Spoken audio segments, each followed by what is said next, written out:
Goblin Cave contains strong language and potentially distressing content. Viewer discretion is advised.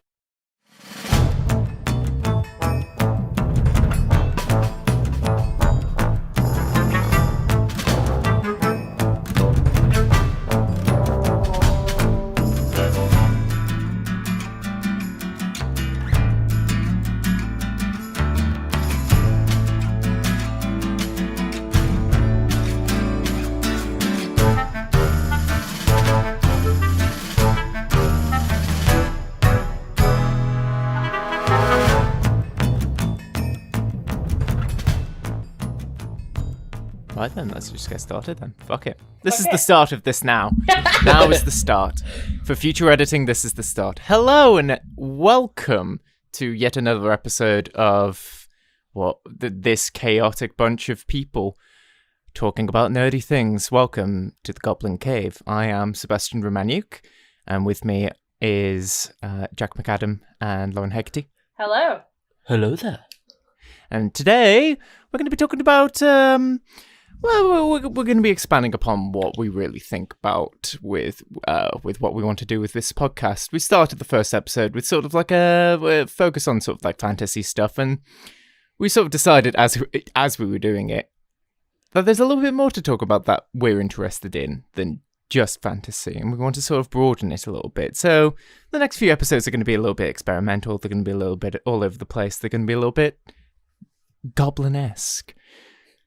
And today we're going to be talking about specifically tropes in nerd culture. We're going to be talking about some of our favourite tropes, some of our least favourite tropes, some of the writing that we enjoy, and some of the bits and pieces of fandoms and other aspects of nerd culture that we could honestly try and work for a better situation than that which we currently have. So yes, without further ado, I guess we should get right into it.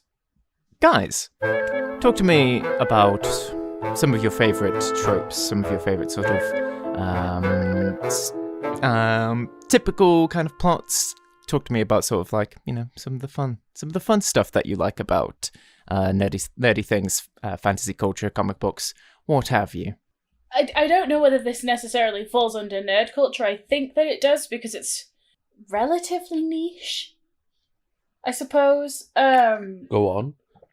Niche is always nerdy. One of my favourite tropes in media is the final girl trope. I love it. Yeah. I love it. I think it's so cool, especially because it developed particularly in kind of the 1970s. It came about more because of it was the slasher films, wasn't it? The slasher Christmas. Black Christmas. Thank you. The very first slasher film. Yeah, it's argued to be one of the very first slasher films, and it is absolutely incredible. If you haven't seen the original 1970 whatever Black Christmas, do watch it. I don't recommend the remakes. It's just there's a lot of eyeballs and ridiculousness, and it doesn't hold fear. That I'm going way off track. I'm so sorry. I love the final girl trope. I love this idea of women, particularly. One of my favourite things, especially growing up, was it was always women who were not trained in fighting. They were not trained on, like, self-protection. It was just girls who were trying so hard to just live and usually live out, like, these men. And I loved it. And Jamie Lee Curtis as Laurie Strode is one of the best examples of this. She's a babysitter. And It's always the babysitters in a lot of horror films, though, isn't it? It's always like the babysitter left alone. What happens to the babies in most of these films? Like, I don't watch a lot of horror films personally. Most of the time, they're usually okay. Yeah, the babies are fine. The best example of that is in the latest Halloween film from 2018. Excellent film. One of the babysitters. It's not actually the final girl in it. One of the babysitters. Spoiler alert if you haven't seen it. one of the babysitters is looking after a kid.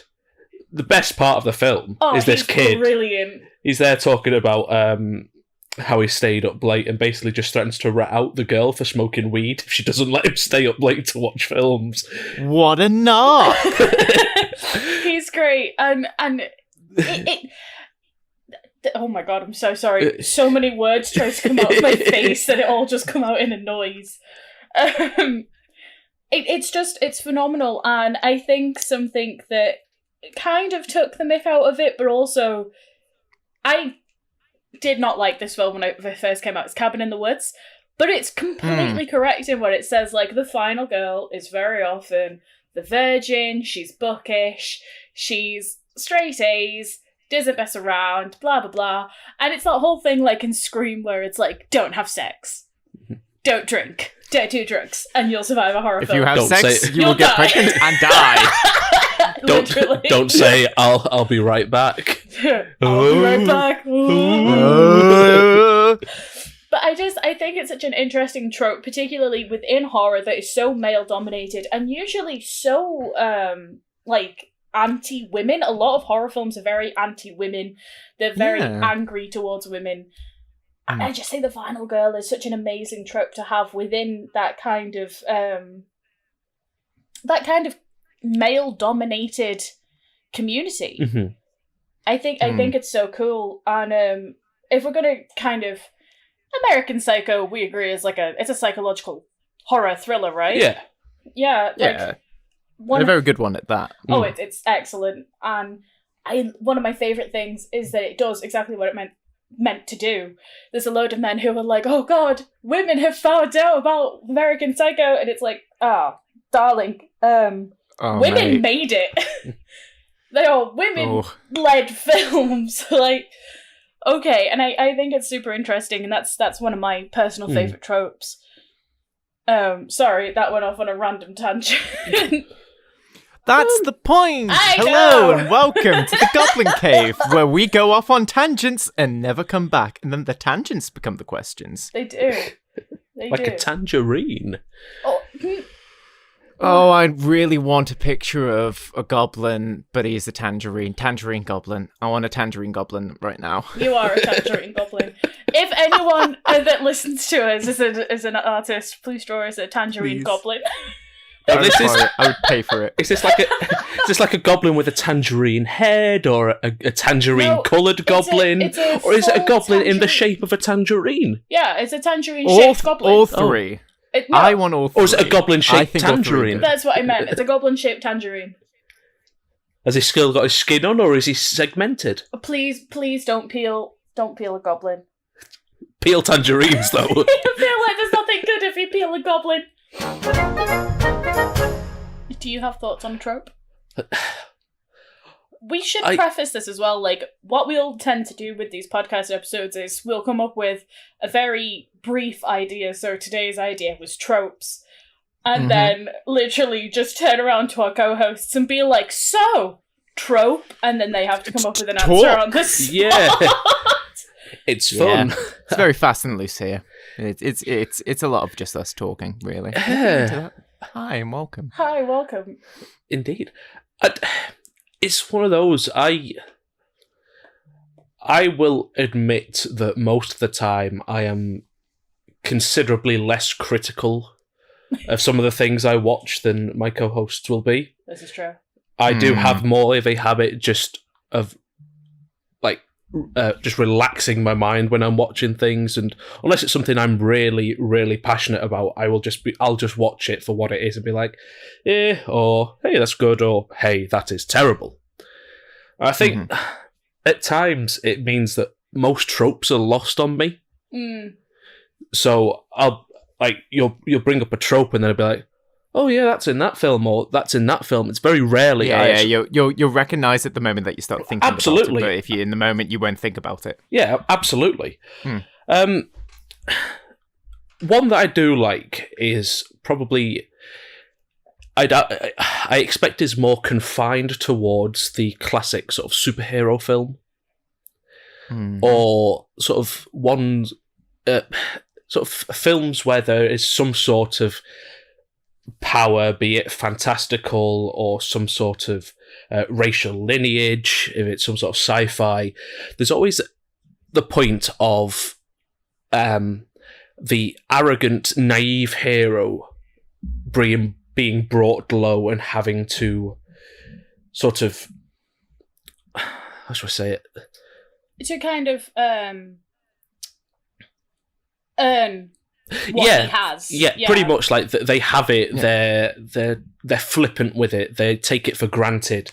As soon as they're brought low, whether or not they still have the power or not, they have to, like you say, re-earn the right to use it, or like Thor in sort of, finding themselves again. And normally, when it comes at a point that's later in the film, which is normally where I like to see it, is that it always gives them something extra because they've actually understood what the power is, as opposed to just being like, yeah, I have powers, blah, blah, blah. So, for example, Thor Ragnarok, he's very flippant about his powers. Like, obviously personified in the first film, where he just doesn't care, he's extremely arrogant. Come to Thor Ragnarok, he's like, oh yeah, basically, I'm this, this, and this, without actually realising, hey, you are more than this. You're so reliant and so flippant with your use of Mjolnir that you forget that you are literally supposed to be the personification of the god of thunder. So why are you Thor, god of hammers? Yeah, like why would your power be derived just from the weapon? Yeah, just little things like that. Another one like Shazam. You haven't seen Shazam. I've not seen Shazam. Shazam is I'm told a lot to watch it, but it's one of the top notch of the DCEU. It's fun. And it's comics of the few good ones. Yeah, it's campy while still maintaining a dark air. It still has heart, and I think that's where DC kind of falls sometimes with its films, is that it loses the heart of the comics. You know, I think we try so hard for grunge and dark, and we don't need it. It's not necessary. Some characters it's more applicable to, but if it had been like that all the way through a film like Shazam with a kid who gains superpowers, it's never going to work. But I think part of that sort of like that grim darkness in DC, to go on a small tangent, is probably to blame, not to blame, but it's probably all thanks to Dark Knight. I know it's been talked to death that Batman Begins, Dark Knight, and Dark Knight Rising was the best and worst thing to happen to the DC universe. Yeah. And it's true, because, you know, after the, let's face it, shambles that was DC before then, with, you know, back credit card and what have you. Mm-hmm. Yep. It was the only thing that introduced any sort of, like, new interest, and I think they've been riding off of that ever since. And then Marvel came along and had their own campy universe, and then DC had to be like, well, like in a board meeting, be like, what is it that we're really good at? I think it's we're good at doing the serious thing. Let's do the serious thing. And then they kept doing the serious thing when nobody really just to go off that, actually. Both Marvel and DC fell into a very similar pattern, if you actually look at it. DC decided to go down the much more grittier route based off their most popular character, i.e. Batman, and the feel of his comics, etc., etc. Marvel decided to go the opposite route and went down the campy, sort of sarcastic idea of a superhero led by Robert Downey Jr.'s version of Iron Man. And that formed the basis for a lot of their films from that point onwards. It's almost like they obviously it works a little bit better just with how people are. They just want something a little bit more upbeat and everything, that sort of thing. It works a lot more with the way Marvel went down, but both of them felt like they had the formula. Well, and I suppose the campiness is more applicable to more superheroes is the other thing, as opposed to gritty. Like, well, because superheroes, they're inherently ridiculous. Yeah. This idea of wealth being so great that you can become Batman, but no rich person cares that much about poor people. Batman would never exist. Yeet! I stand by it. Not wrong. But I think the thing with Marvel, for me personally, and I'm aware that I'm one of a very small minority, they went too far the other way, and you can see a massive tonal shift after the first Guardians of the Galaxy took off, because all of a sudden everything was like super campy. It had a load of like pop culture references, quip, and Seb and Jack know, God bless them for listening to me, I hate the way Marvel now cannot have a serious scene. Yeah. There's always at least one character who's like, and you are, and it's like, oh my god, I am the person that's going to shoot you in the face. And what I call it bubblegum, and it's Guardians of the Galaxy 2, Thor Ragnarok, and then DC noticed it and took it on board with both Suicide Squad and Harley Quinn Birds of Prey. I call it bubblegum because it's this barrage of colour, which I love colour in film. I think Argento films are some of the best films in the world. But it's too much constant. Like, they're trying so hard to force a load of stuff, to me personally. And it's something that I think Marvel especially took the dive off the other end, whereas DC went so dark that you can't even see the screen. Marvel Alright, this isn't the Battle of Winterfell. That's another fucking one. That was so much money wasted on just black screens and lots of shouting.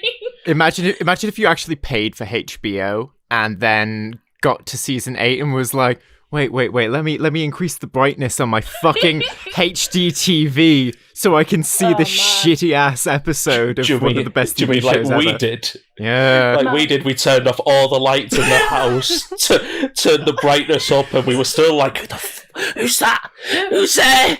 And then there's me just crying because Dolores Ed gets offed within the first 15 minutes.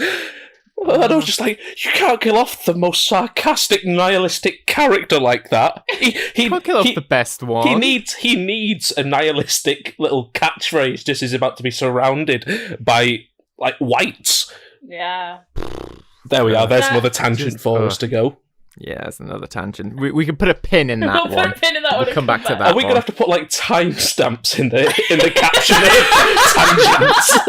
If you want to listen to Game of Thrones, please listen from 3 minutes to 4 and 20 minutes to 40. Oh, God. Yeah, you were saying. I have no idea. Always the way. You were talking about DC have fallen off of the deep end of the screens being so black that you can't see anything but the blackness of the screens. That's true. That sounds like me trying to reach my word limit when I was in university. The blackness of the screens because they were so dark that the screens were black. And then Marvel became this like colour pop that you needed sunglasses to watch because it was so sickening that it was that bright. And I think that, do you know who does? I personally think Spider-Man does the balance between comic and dark and sad and heartfelt so well. I think the Spider-Man comics and the Spider-Man films do it so all of them. Yeah, and it's like, everyone's like, oh, well, Spider-Man, do you know the reason why Spider-Man is the most popular fucking comic? Because it's the best fucking one. Because you can sit there and you can relate to Peter Parker being an absolute moron.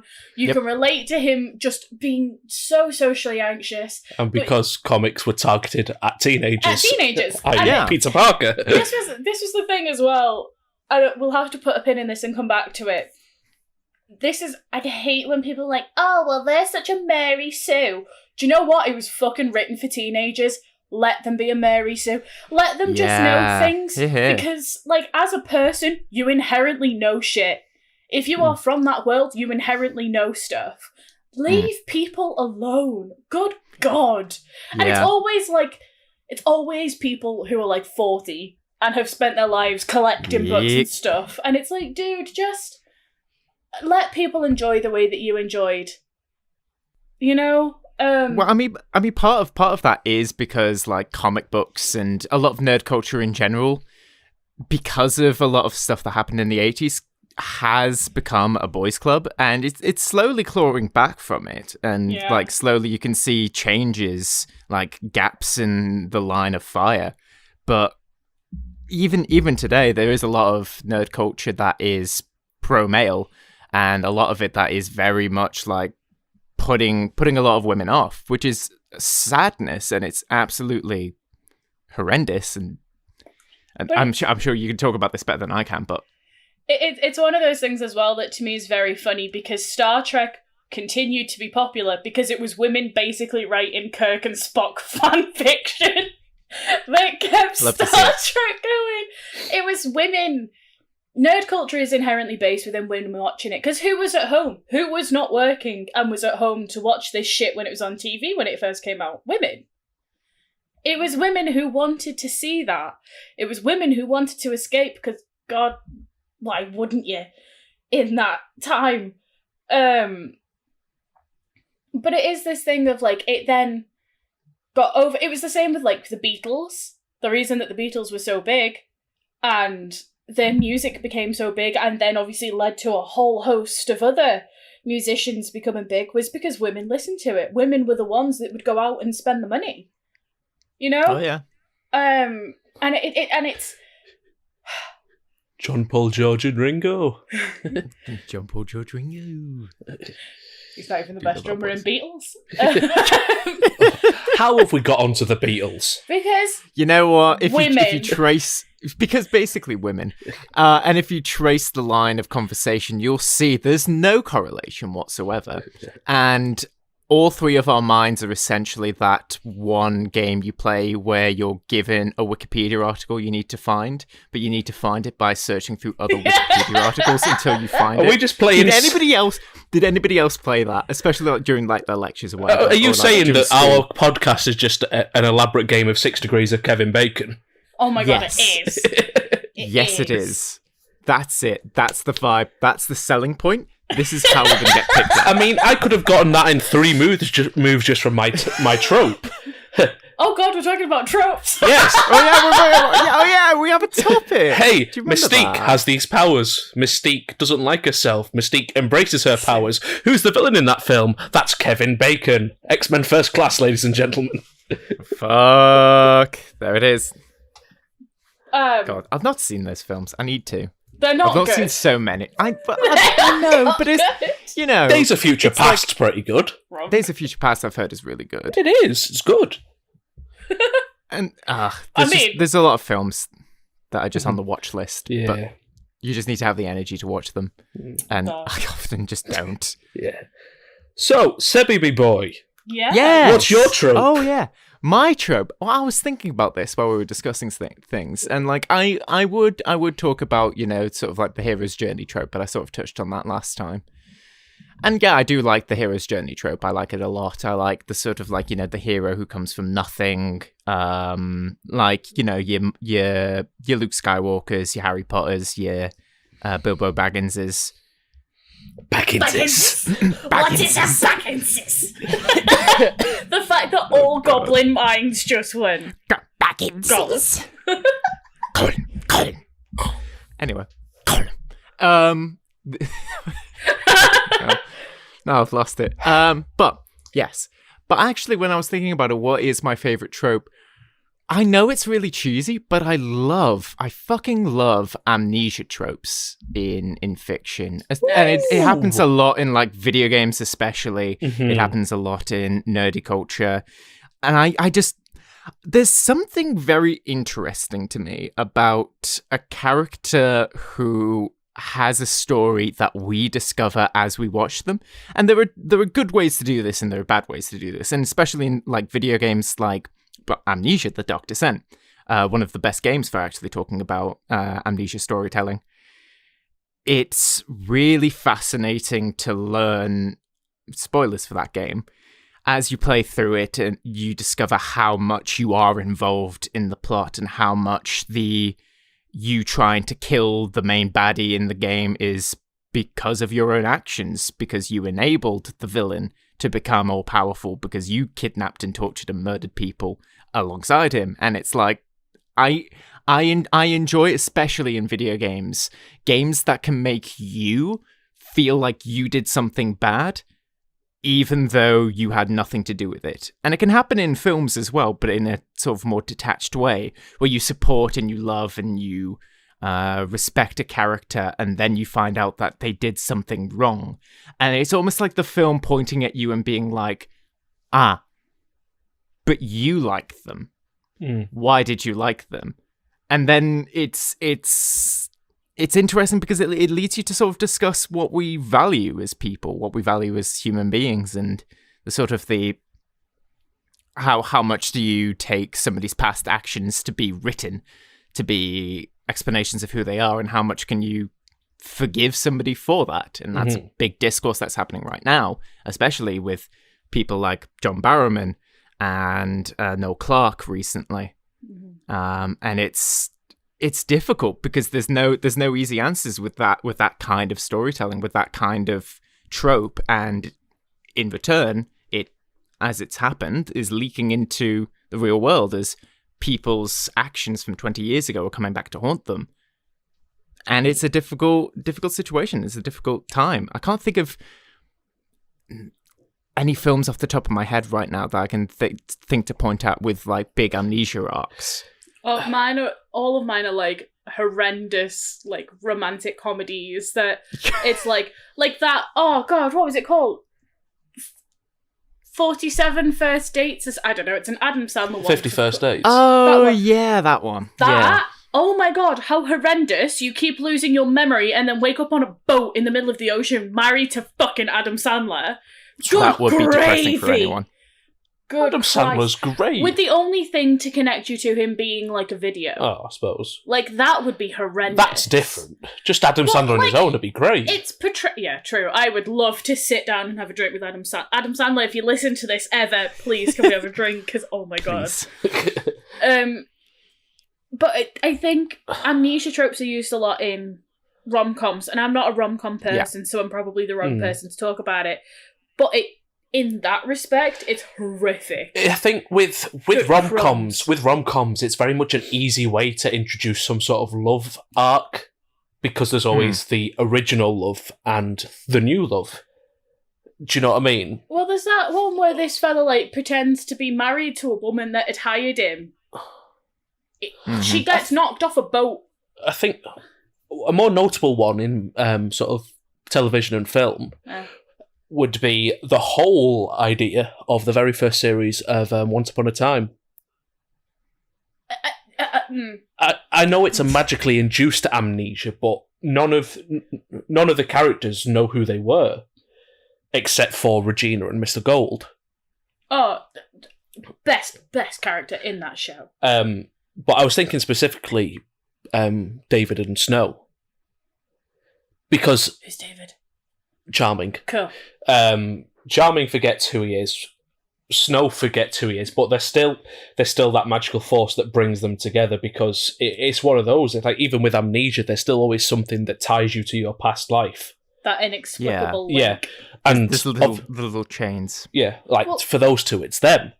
And it's just so simple for them to piggyback off that, as they do, to be like, oh, hey, you don't remember this, but here's your ex-wife, or here's your wife that you've married. Obviously, it was a setup, because nothing's ever simple in a TV show, but it still adds that whole thing of, has my amnesia screwed me up this much, sort of thing. Yeah, and it's really good for like creating those sorts of like dynamics and those kinds of tensions, both for internal characters and for external characters. Like Adam's family is actually an example that I was literally just looking up, like, because I know in my head, I've seen some films with amnesia in it. Actually, no, The Addams Family. That's a really good one. That's a brilliant use of amnesia. Gomez. I think I can pinpoint though exactly where you started to like that trope, Seb. Was it Anastasia? No. Was it with Anastasia? Yes, it was. Because that's also another one where it's just like, I remember a boy. Oh, fuck, I was the boy. I love that. And beautiful, brilliant. A boy? He opened the wall.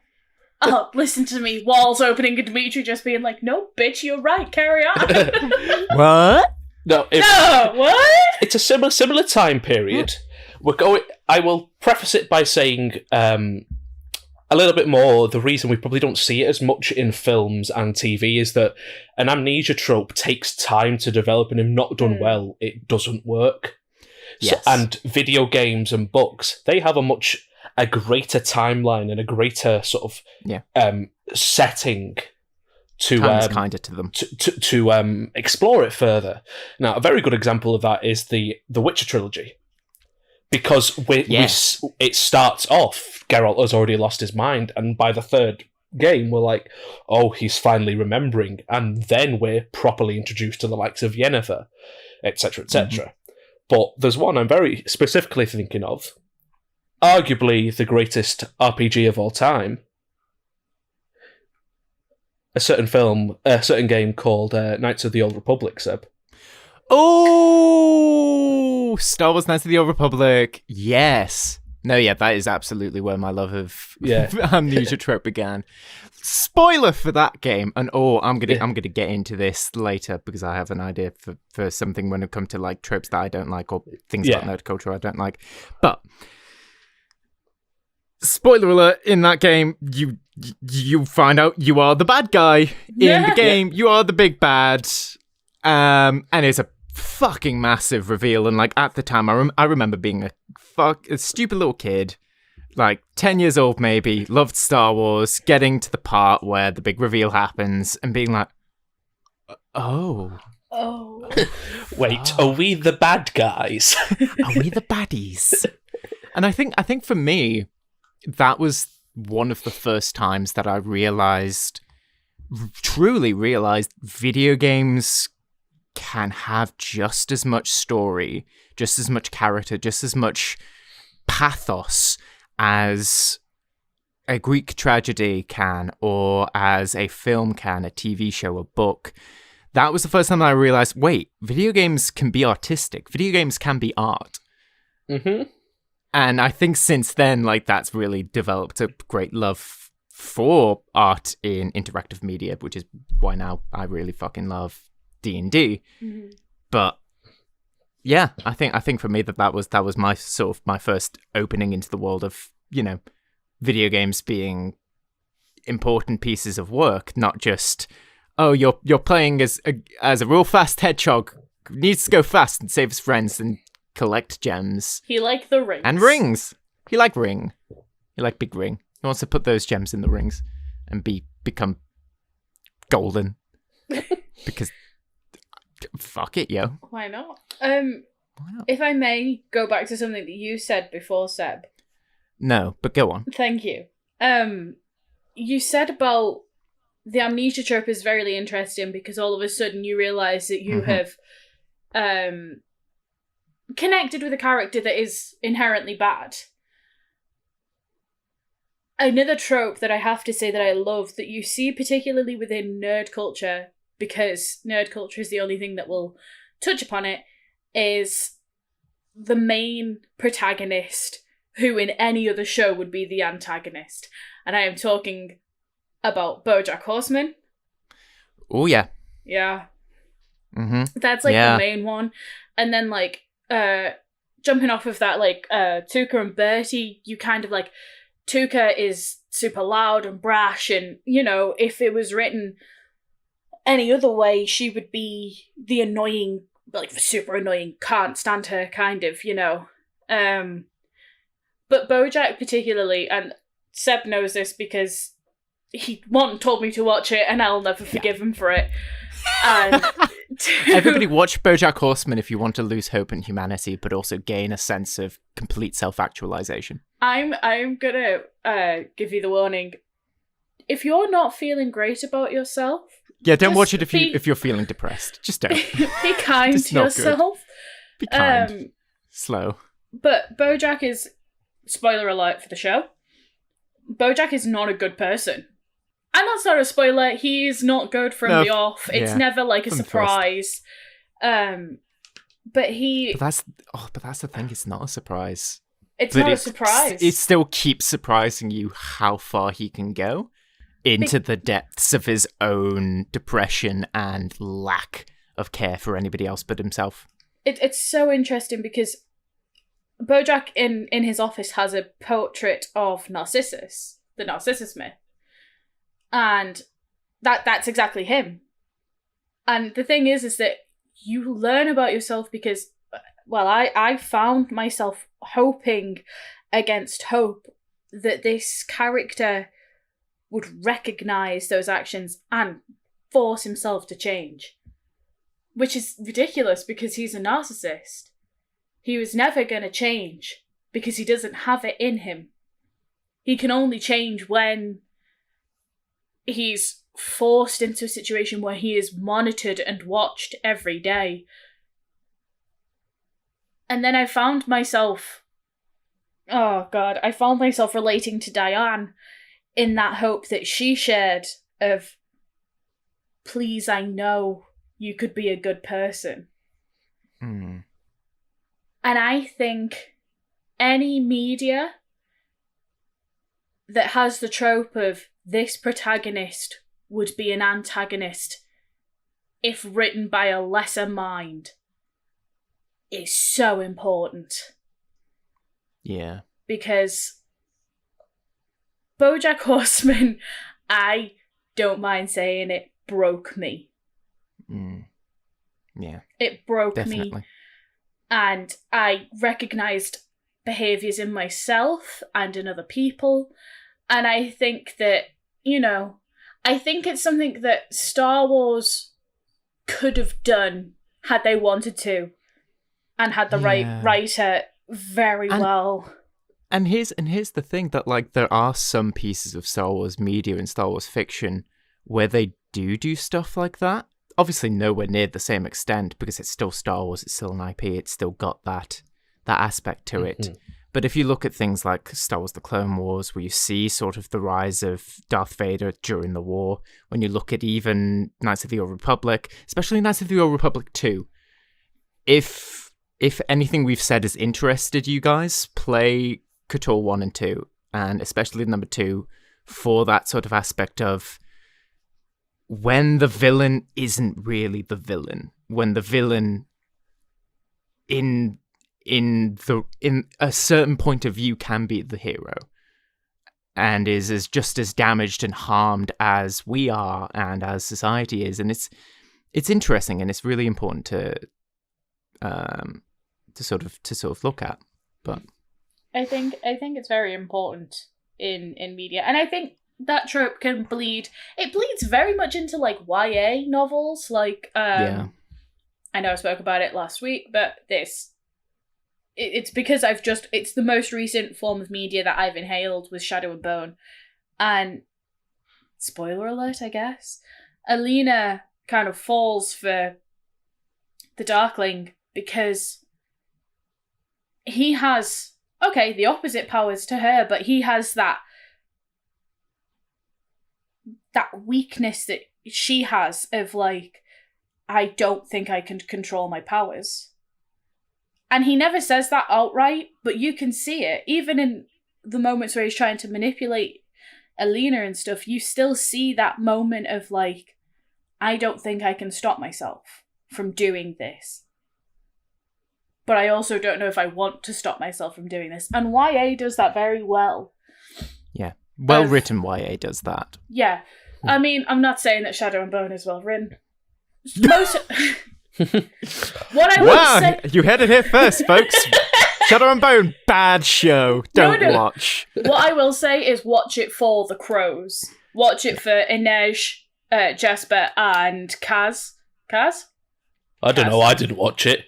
The boy with the raisin with the crow cane, because they are the crow. The crow, because they are incredible and they are very well written and actually interesting, as opposed to the horrendous love triangle of Mal, Alina, and the Darkling.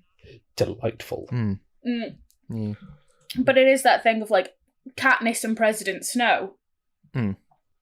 They are of equal footing. Both have power over people. And both know exactly how to deal with it. Katniss always comes like, I don't know what I'm doing. Yes, bitch, you do. Yes, you do. You knew exactly what you were doing in that woods when you did the salute. Inspiring rebel leaders. It's really interesting because these are all sort of tropes and aspects and things that we've explored a lot, especially in our D&D campaigns. Oh gosh, yeah. Especially in the way that we've written our characters, that we write our stories. Eventually we'll probably just have a podcast where we just talk about our D&D campaigns and sort of like explain sort of through some of the plots and ideas that we've strap yourself in, you'll be in for a wild ride. Oh yeah, there's been a lot of crap that's happened, but I think it's especially something that you said, Lauren, about one of the characters in Shadow and Bone, or whatever that TV show is called. Was that right? Shadow and Bone? Yeah, that's the one. Yay, I did it! You did it! You did the YA! I thought that's the thing. But it's that aspect of having a lot of power and not knowing how to control it. And it's something that your characters do tend to deal with a lot, and it's something that that a few of my NPCs have sort of interacted with. It's an interesting one because how do you make somebody who has a seemingly massive or unlimited amount of power feel small and feel weak? Like, a character is arguably not as interesting if they are Herculean, if they are impossible, if they have no weak points. That's why it's always fascinating to see a character who is incredibly powerful but insecure. Thank you. Why I think that Superman should be written better, but hardly ever is.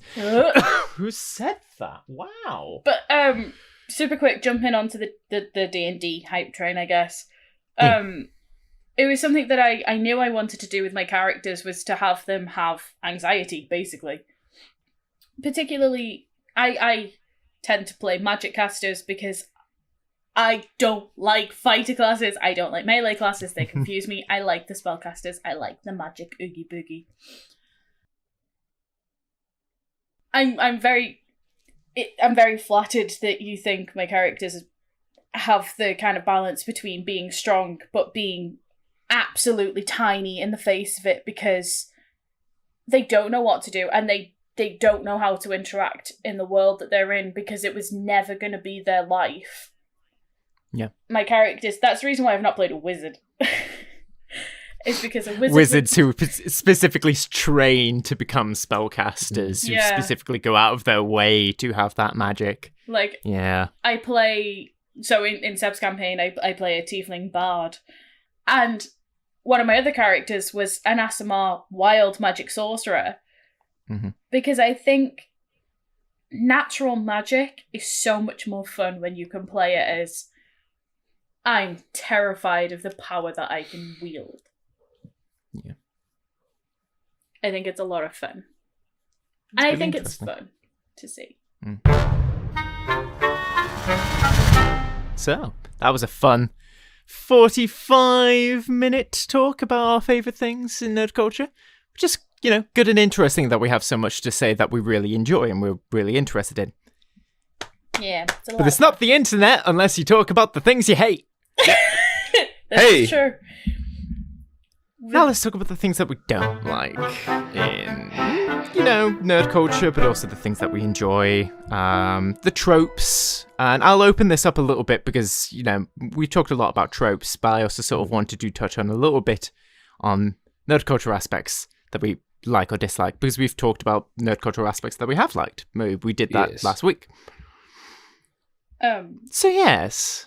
Fandoms. Fandoms. Oh, I'm gonna push out with one of the widest range, I think, things to talk about. I think fandoms in nerd culture are horrendous. They almost always are. Star Wars fans, to me personally, some of the worst. They just absolutely ruin people's online presences and can make people want to quit acting, and Game of Thrones fans also did this. Feeling pretty attacked here right now.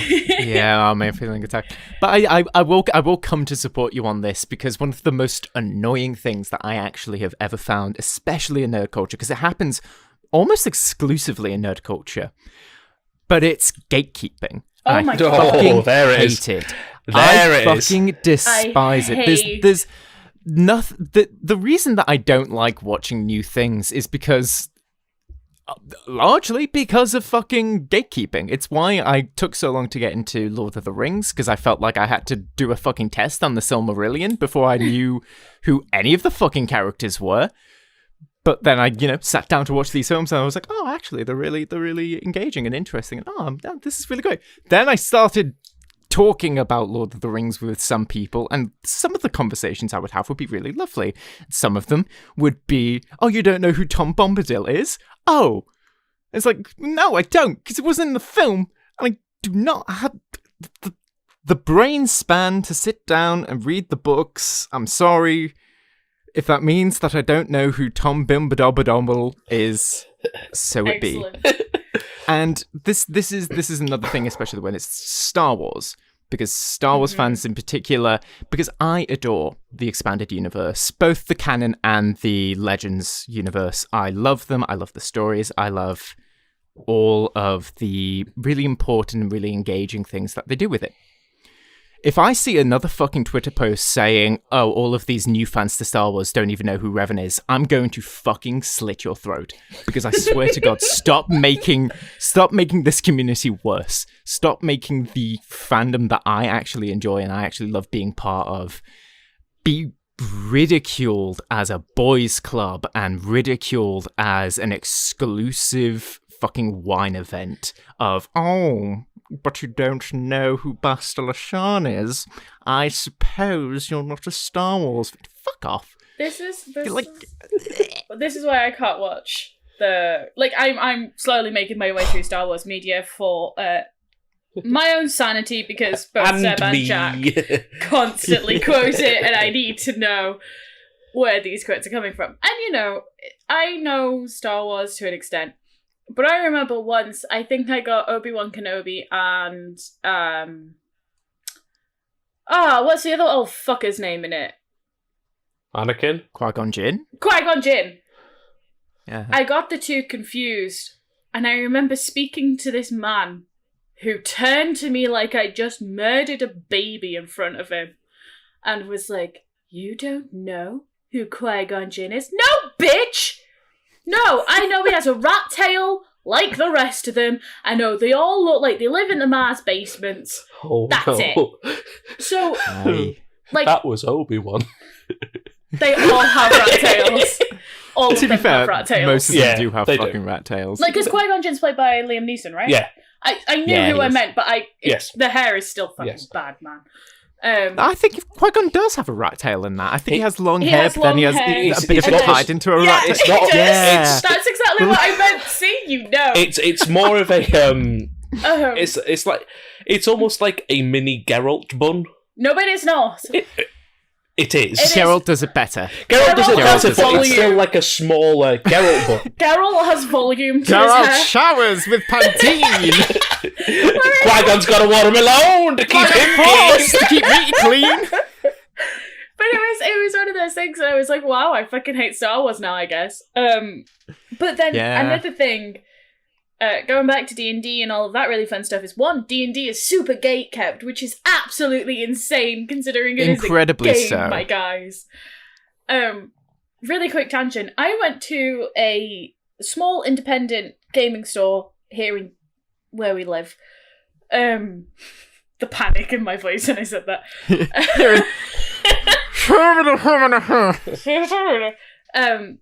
And I was asking if they had the Heroes Feast cookbook. Mm-hmm. And he went, oh, you mean Tasha's Cauldron? And I said, no, I mean the Heroes Feast cookbook. And he was like, I know you're probably buying this for your boyfriend and you probably don't know, but it's called Tasha's Cauldron. And I was like, actually, no. We have the variant cover of Tasha's Cauldron at home alongside all of the other guides. If you'd like to pull up Amazon, I will show you the book that I am looking for. And so he pulled it up and obviously the cookbook comes up and I was like, that is what I'm looking for. And he was like, oh, it's so weird that you would know that before I do. And I'm praying that he said that because he ran a book for nerds and stuff like that. But also, fuck you. fuck you, Mr. Man, in particular, for saying, oh, you're probably buying this for your boyfriend. Sweetheart, no. I'm not buying this for my boyfriend. Trust me. It was for us. Yeah. Yeah, we made dwarven bread. We did make dwarven bread. And I was absolutely incensed because it's happened before, and, you know, that's been whatever. But to be, like, he said it in front of, like, a shop full of people really loudly to, like, make me... And it was all men. I was the only... It was like a scene out of Big Bang Theory where the women, like, walk into the comic book shop. It was really awkward. Guarantee he would have been... Yeah. Internally, he would have been trying to keep up the demeanour of, I just... but inside he was like, oh my god, I look like an idiot now. I was so I look mad. like a fucking idiot. Yeah. And it's like, it's that refusal for a lot of people to admit when they're wrong, or to admit that they don't know everything about their fandom. And it's annoying. And Big Bang Theory, as a side note, has not done anything to help that situation. Has really not. Things worse. like Big Bang Theory have made nerd things just that much more difficult for anybody to get into, because it just perpetuates this, again, notion that everything's a bit of a boys' club and no girls allowed, rah rah, in our treehouse. And it's fucking stupid, and I hate it, and I want more people to get involved and get interested, and it's why I'm glad that something like The Mandalorian has gotten more people interested in, you know, Star Wars, because they see Baby Yoda and they think, oh, that's really cute. Oh, I love Baby Yoda. Oh, what's this? Oh, Star Wars The Clone Wars. Oh, I might give that a watch. And it's like, yes, please do. Please do. Give that thing a watch, because then giving that thing a watch leads to you being interested in it. And there's like loads of people who I follow on TikTok who said like, oh yeah, my first thing in Star Wars was like a year ago when I watched The Clone Wars, or I watched Mandalorian, or I watched one of the new Star Wars films, and now I'm really into it. And it's like, good. Thank you. Keep being into it. Because there are going to be people out there who are going to tear you down and tell you, oh, but you don't know about this, so you're not a real fan.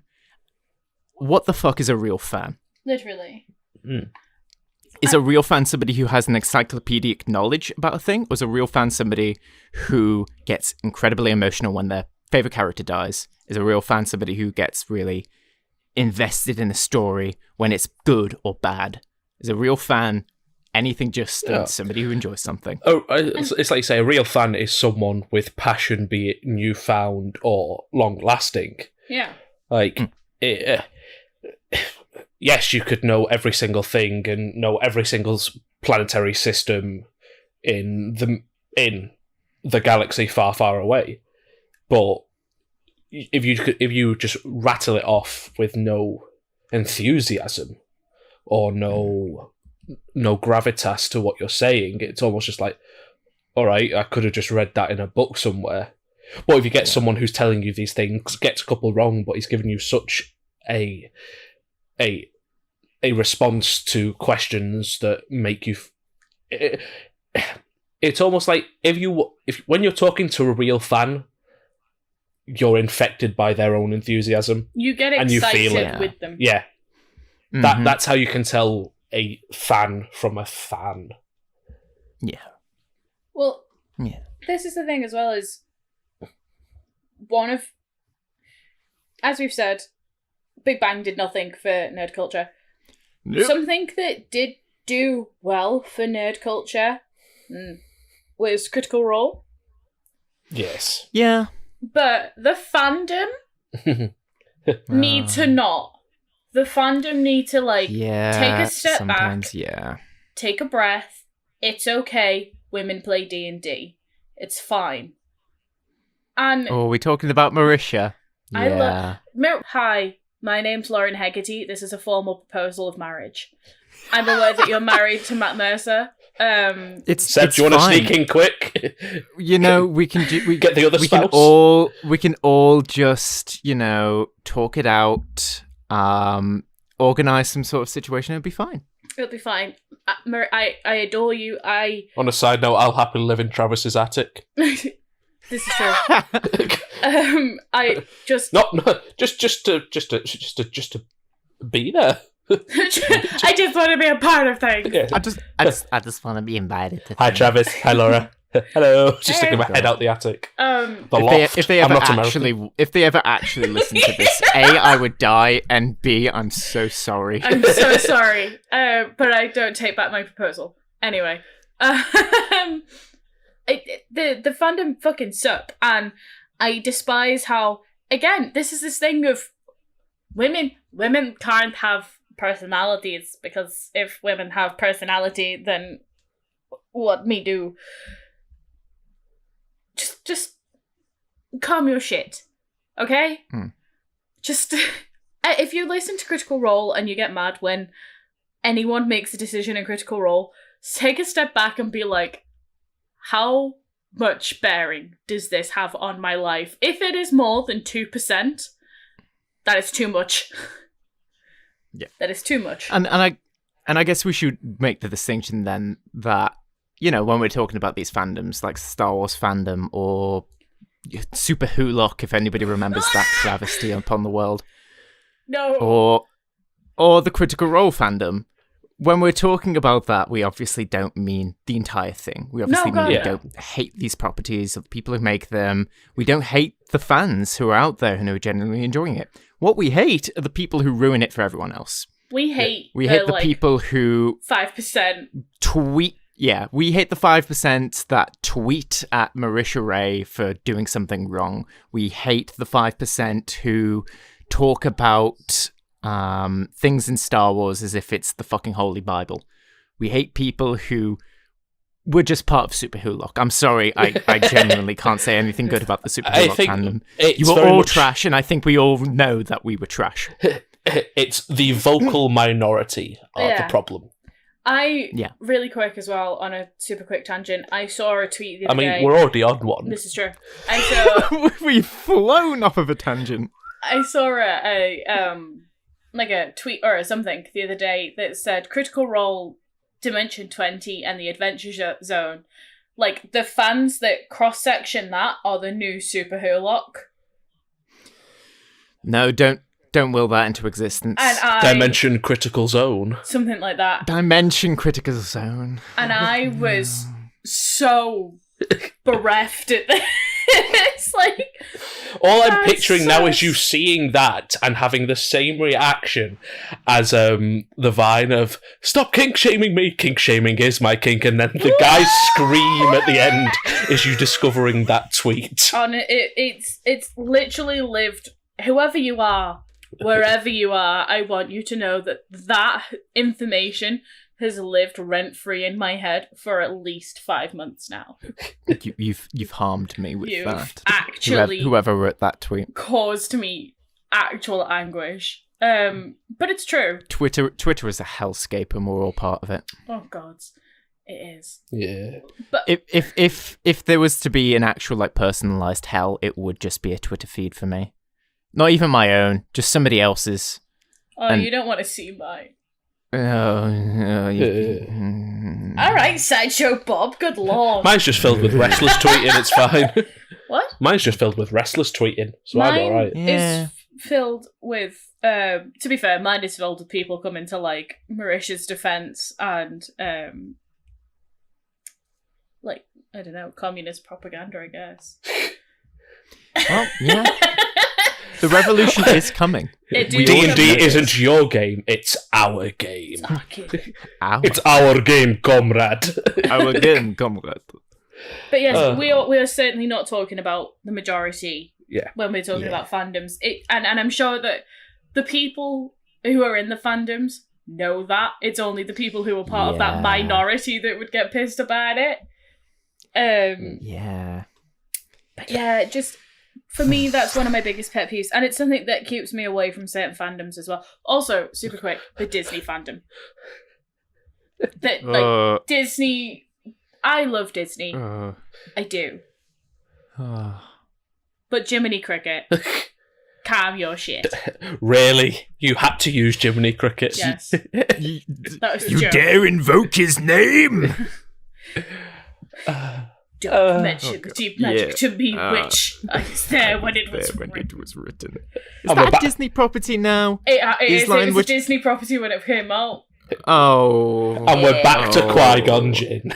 Yeah, and we're back to Qui-Gon Jinn.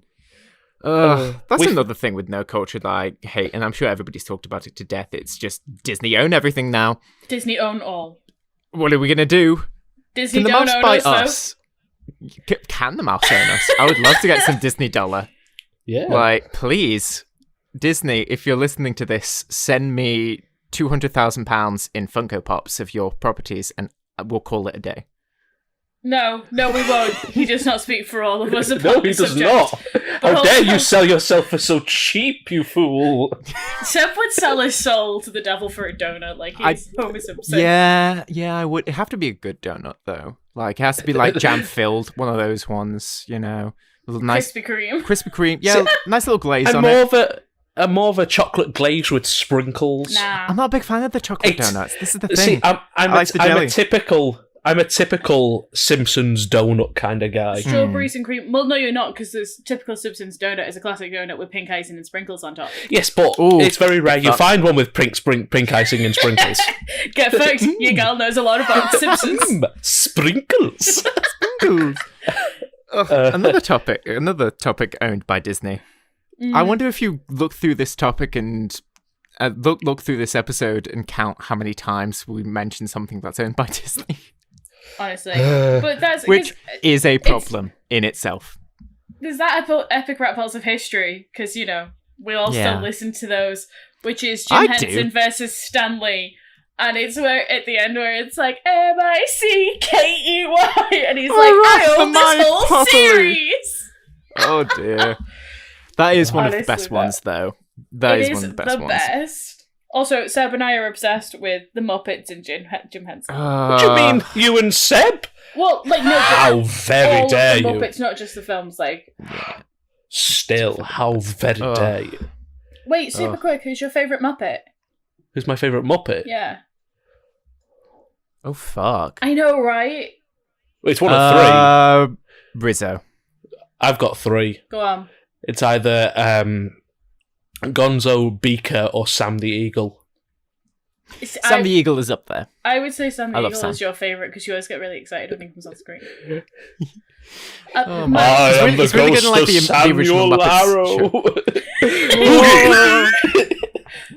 My favourite is 100% Gonzo because, I said Seb the scene the other day where Gonzo leaves and it's fucking heartbreaking, man, and he's so sad. Man, so much of that show for being just felt Muppets. Mm-hmm. It's amazing how much The Muppet Show is a genuinely great variety show, a really good puppet show with terrific songs, and just overall this heart.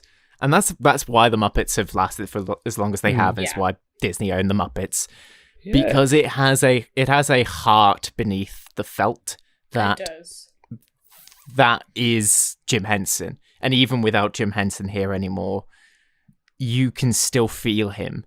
I still know who Jim Henson is, even though he was born and died way before I was born. But his impact is so real in a way that it's real with George Lucas, in a way that it's real with Stan Lee. It's these people who, to quote Epic Rap Powers of History, sort of kind of the words that they have written into these characters is, I can't remember the right word that they use in the rap battle, but it's undeniable and it's unequivocal. Mm-hmm. It's brilliant. It's beautiful. And it is. There's been very few things like that recently in the last 20 years, I would say. Things that I could honestly point at and be like, that will stand the test of time in the same way that the Muppets or Star Wars have. Yeah. I think the Muppets are great. And I know it sounds super dumb, especially because, we're all 23, 24. 20-somethings. Don't remind me. We're all 20-somethings without kids. But the Muppets is genuinely one of those things that, it will make you smile. And it will never harm anyone else in order to do so. There's never a fat joke. that's mean-spirited, or there's never kind of like a homophobic joke or a sexist joke or anything like that. It is literally like, be as kind as you can to yourself, and once you have finished that kindness, whatever remains, give it to others. Yeah. And it is so, and I think especially now, it is so important.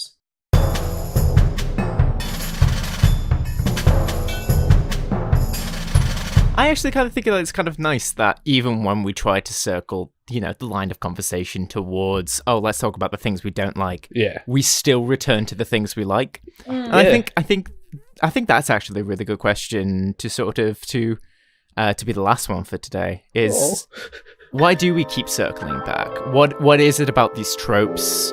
What is it about these things we like, these things we hate, that keeps making us come back? And we've touched on it a couple of times here and there, but I think to sort of to shine a light on it might reveal some things or make it scurry under the floorboards. But yeah, I think that's a nice little last thing. Make a note of that, because we will forget. Yeah. Make a note of that question. Everybody write down and see how long it takes for us to avoid answering it. Yeah. So, question. Why do we always circle back to the things we like when we talk about things we hate? Well, what keeps us coming back? Yeah. Well, this was going to go what I was going to mention about one of the things I like. I think it opens up the most opportunity to circle back and find things that you do like is films and TV's incessant need to avoid using the source material accurately, no matter what it is. Like, a great example I will throw right out there is the Resident Evil films. They have such great source material, and they just went off on a tangent. Worse than us. Silent Hill film as well. Yeah, Silent Hill. It's one of those that there are so many things and so many great ideas in stories, in video games, in the books that are never translated to screen, whether that's a this won't work on the big screen, or the people involved don't have a running understanding of what things mean and just throw things away willy-nilly because it's not their vision, so to speak. But again, it's easy for me to circle back because for all of that, there's always some great ideas that also come out of this. Having read the Train Your Dragon, it's a very different story, but I find the film story a lot more enjoyable. In the book, it's very much Hiccup is still a useless Viking, but dragons are a commonplace. Their coming of age right is going into a dragon's lair and taking your dragon egg. And it just being that Toothless was just some common dragon because Hiccup wasn't good enough to get into where all the good eggs were. But they don't lose the feel of that in that story, but they change the story completely in a sense. If you got what I mean. Like, yeah. It's one of those that you have the source material, either do it accurately and enjoy it, be a part of it, actually understand what you're doing, how much this means to people, how much the people want to see this. Or if you're going to change it, keep the essence of what it is. Yeah. Like, but then how do you respond to people who will see that they're making like say The Killing Joke? Yes. The remake of The Killing Joke from the comic to the TV animation style. Yeah. How do you respond to people who, rightfully so or not, and this is not obviously just talking about The Killing Joke, but other adaptations, who say, this has ruined my childhood, I remember reading this, I remember looking at this, watching this, whatever it was, and now you've turned it into something different? How do you respond to people who are negative towards changes for the good or for the worse? How do you sort of how does that factor? I suppose it's one of those that if it's changing for the worse, I'm more likely to understand. But it's when they're it pretty much harkens back to the whole gatekeeper concept. It's when it harkens back to the quote-unquote purists. That because it's what they grew up with, that's how it should be, sort of thing. Like, I understand in certain things that changes are made and you're not going to like them. Like, let's be honest. But, I know me and you are in agreement here, Seb. The changes made to Luke Skywalker's characters in the sequels, we're not fans of what happened. But despite what we think of it, it's still what happened. You can't just be like, oh, I don't like it, it's ruined my childhood. I was like, it's not ruined my childhood, it's ruined my version now of these specific set of the films. The image in your head. Yeah. The idea of what that character is and what the character should be has been in some way sullied or some way changed. But it's not ruined a childhood for me. At the very least, that's how I see it. I think it's more helpful for certain fantastical and science fiction things because a lot of them are more open to the concept of multiple universes, different timelines. So you can always, in your head, just equate that to, oh, well, that just happened in a timeline that I'm not a fan of. What I'm going to do is I'm going to look at, say, Legends, for example, and that'll be my canon, despite the fact what's been put out. But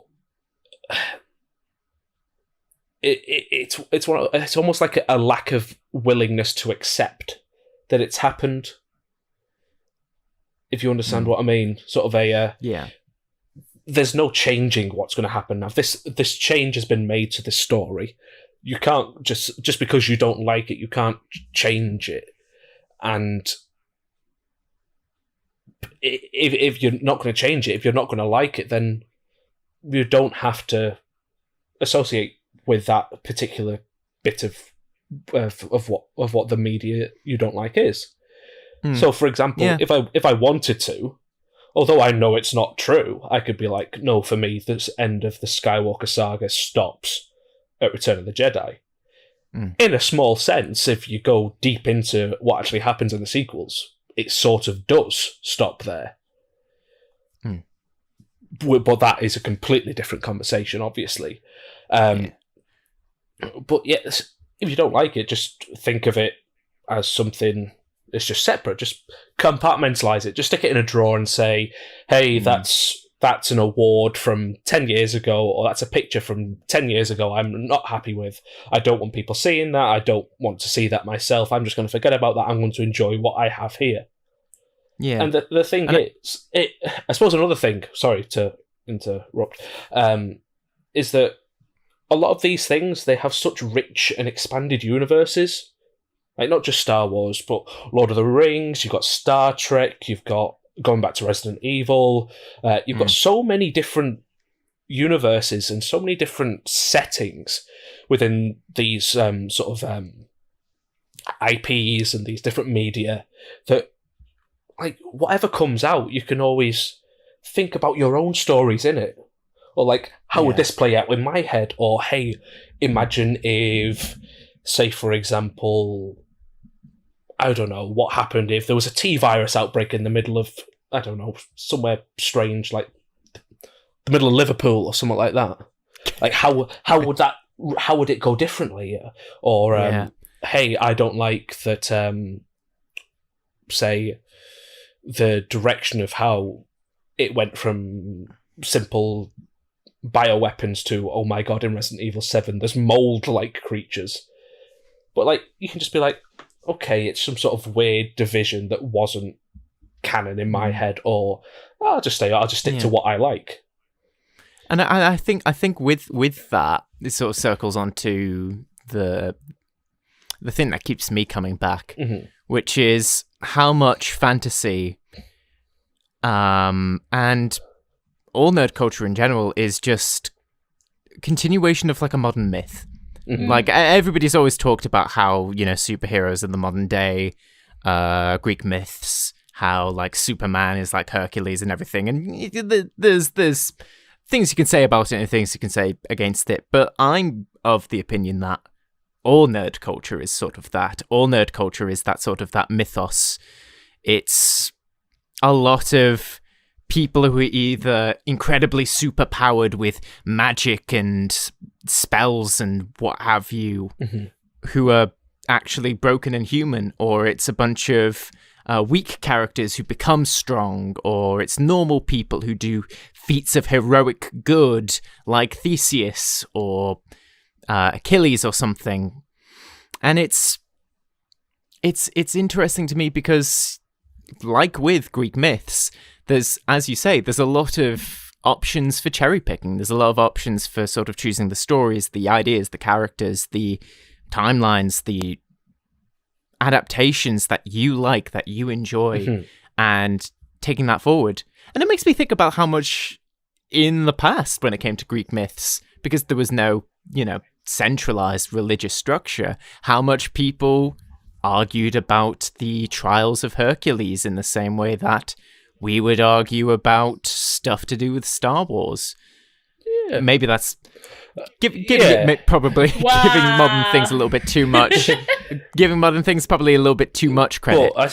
But it is in that sort of vein of like, we're talking about stories that give us a window into the human condition in a way where we're not meant to realize that it is talking about us and it's talking about humans and normal situations because it's so fantastical. But you look at something like Spider-Man, a nerdy kid from Brooklyn who ends up not Brooklyn, Queens. Almost got that wrong. The Americans aren't going to be happy, Seb. Brooklyn, Queens. It's all the same place. It's all the borough. Anyway, but it is that sort of that story that's so identifiable that, like, me, a nerdy kid, I wish I was Spider-Man. I wish I had those powers and that secret identity in that double life situation. I wish that I could be Captain America, a nerdy kid from Brooklyn. There we go. There you go. I got it right there. You caught it. Who ends up going and fighting the Nazis and being a superhero. And yeah, with a super serum, but it's the heart that makes him real. And it's the same thing with a bunch of other characters like Harry Potter, like Bilbo and Frodo, Sam. It's these characters who have hearts and have real human aspects and qualities to them, real things that make them so personally identifiable. And that's maybe why people do podcasts like this. That's maybe why people get upset on the internet when their idea of Luke Skywalker is ruined by what we saw in the sequels, because it's not just the characters anymore. When it comes to nerdy things, when it comes to fantasy, when it comes to these identifiable household names, it's not just that monolithic thing anymore. It's something incredibly personal. I know, for instance, for me, that my relationship with Star Wars, my relationship with Harry Potter is going to be completely different to somebody else's. I'm going to put so much more emphasis on Anakin Skywalker's story than somebody who will have grown up with the original trilogy or somebody who's never seen Star Wars before. Hi. And it's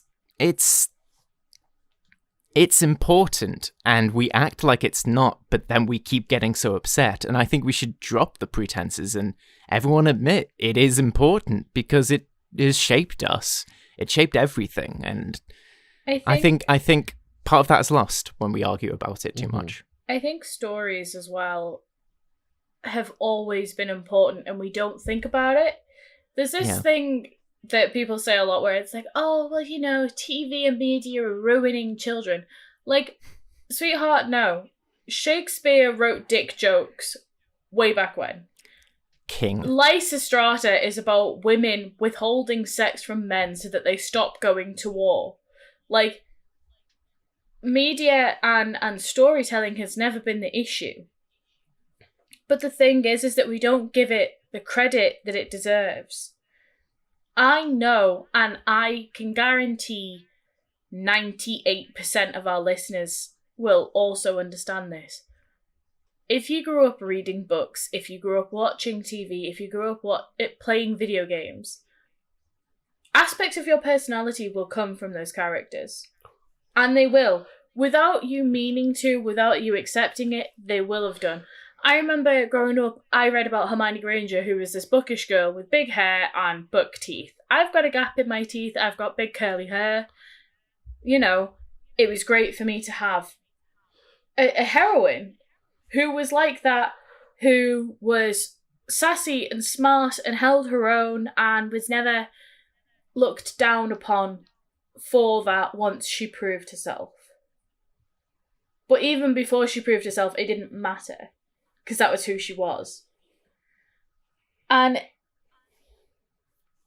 I think as on the flip side of that, there is that thing of like, oh, I think, oh God, I sound so old. I think the word is kin, where people will kin certain characters.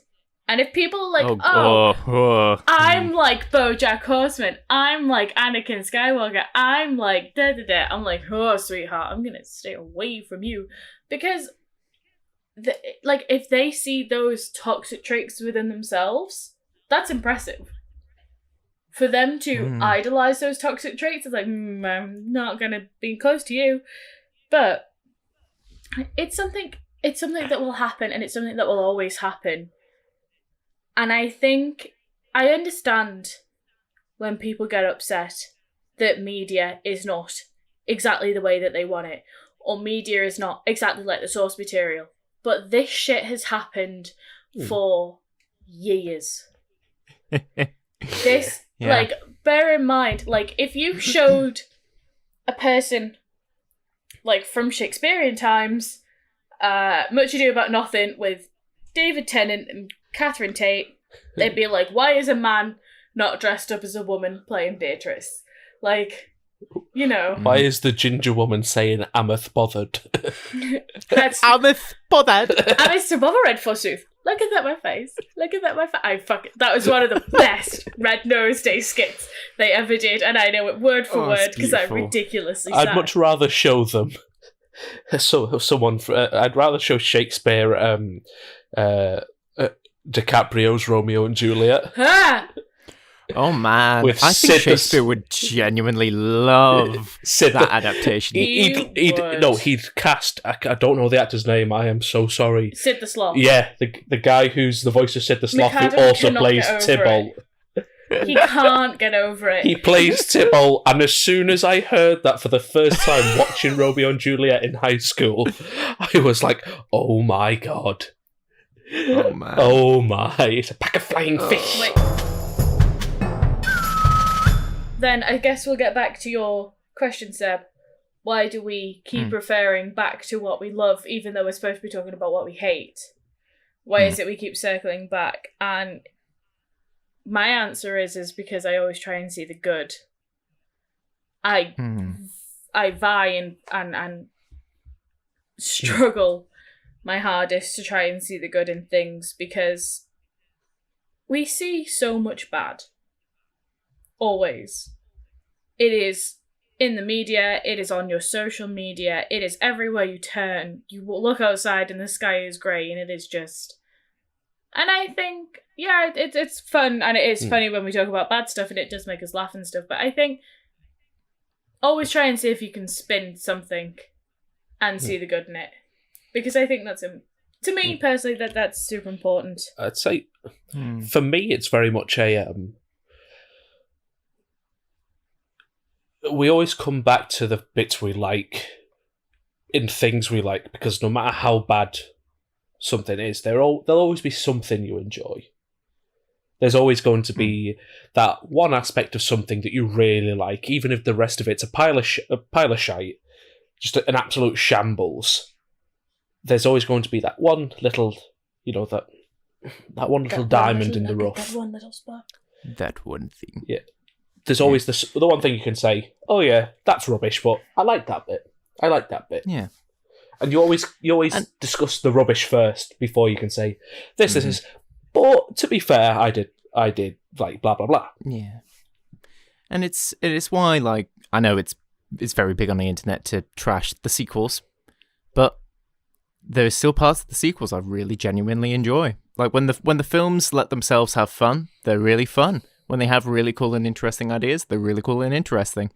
It's just sometimes they just say somehow Palpatine survived, and then I crave death. Mm-hmm. Yeah.